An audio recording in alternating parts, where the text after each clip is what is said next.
Felicitous greetings, fellow fanatics.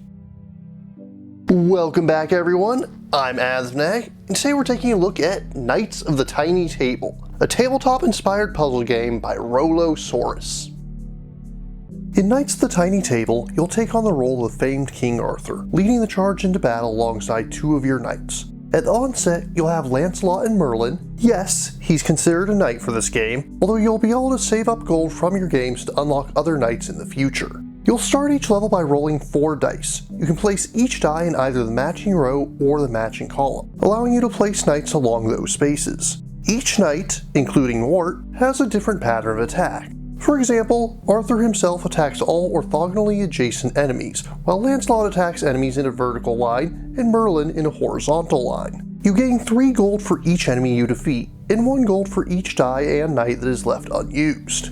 You still gain gold even if you don't manage to defeat all the enemies, but you'll lose 1 heart in the process. Alternatively, if you attack one of your own knights, you'll also lose a heart that way. With each successful battle, the number of enemies will increase by 1, and each failure will decrease them by 1. Along the way, you'll sometimes find hearts on the battlefield. If you attack it with a knight, you'll restore 1 of your lost hearts. Play continues indefinitely until you lose all 5 hearts, at which point you'll be given a statistics screen which gives you not only your final score, but also a small sampling of other facts about your run. That's really all there is to a single game, but the game does have some unlockables. First and foremost are the aforementioned other knights. It costs 500 gold for each of them, but once you have them, they're unlocked permanently. Percival attacks diagonally adjacent enemies, while Galahad has this odd S-shaped pattern. Both of these are fine, they're different from Merlin and Lancelot, but not better or worse. But then you have Gawain, who attacks the 4 spaces directly above him, and Tristan, who attacks the 4 spaces directly to the right. There's nothing inherently wrong with this concept, but this means that Gawain can never hit enemies on the bottom row, and similarly, Tristan can never attack enemies in the leftmost column. This makes him objectively worse than the other characters, who can hit anywhere on the board when placed in the right spot. Once you have all 6 knights unlocked, you'll also gain access to the bonus Jester Mode. Go into the menu, click on the little jester, and when you open up a new game, you'll no longer select knights to travel with Wart.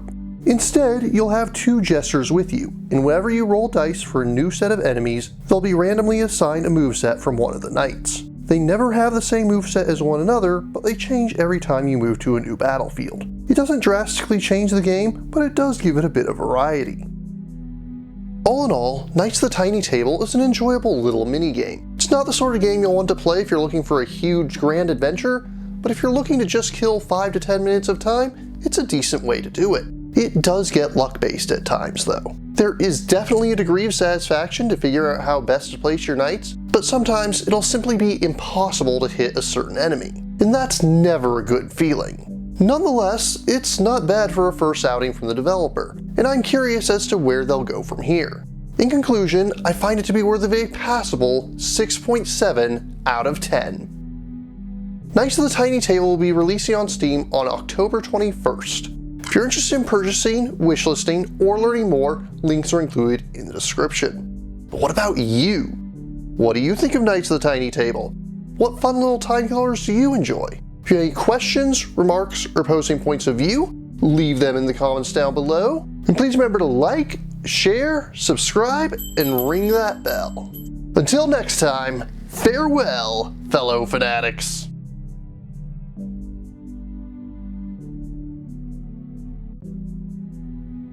Thank you again for watching. I have plenty more to share with you if you're interested. You can click up here above my head to subscribe to my channel.